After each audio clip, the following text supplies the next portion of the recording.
જન્મમાં મને આપના ચરણોની સેવા મળે, આપના ચરણ કમળ મળે અને પ્રત્યેક જન્મમાં આપની સેવા મળે.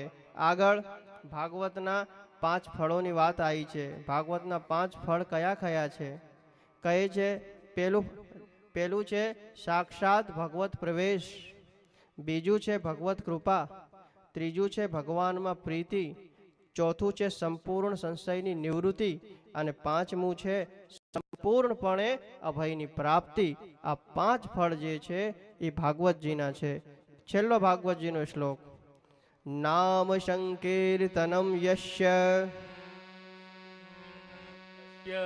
સર્વ પાપ પ્રણાશનમ સર્વ પાપ પ્રણાશનમ સર્વ પાપ પ્રણાશનમ સર્વ પાપ પ્રણાશનમ પ્રણામો દુઃખ શમનમ પ્રણામો દુઃખ શમનમ પ્રણામો દુઃખ શમનમ પ્રણામો દુઃખ શમનમ સ્તમ નમામિ હરિમ પરમ સ્તમ નમામિ હરિમ પદમ સ્તમ નમામિ હરિમ પરમ. સ્તમ નમામિ હરિમ પદમ.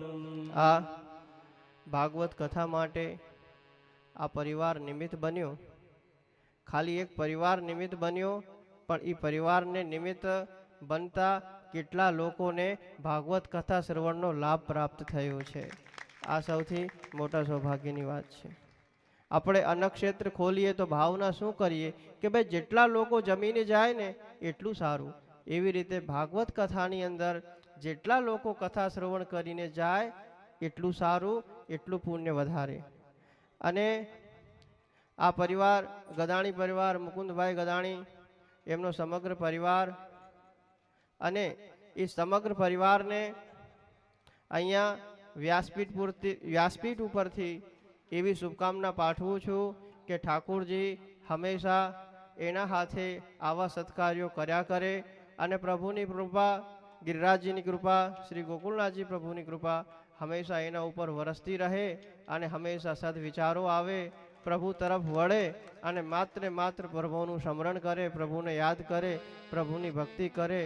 એવી જ શુભકામના સાથે अंत में सितारों को आंखों में महफूज रखना, सितारों को आंखों में महफूज रखना, बहुत देर तक रात ही रात होगी, मुसाफिर है हम भी मुसाफिर हो तुम भी, फिर किसी मोड़ पर मुलाकात होगी, ફરી સત્સંગના સત્ર સાથે ભેગા થશું. અસ્તુ. મારી વાણીને શ્રી ગોકુલનાથજીના ચરણોમાં સમર્પિત કરું છું. બોલીએ શ્રી ભાગવત ભગવાન કી જય.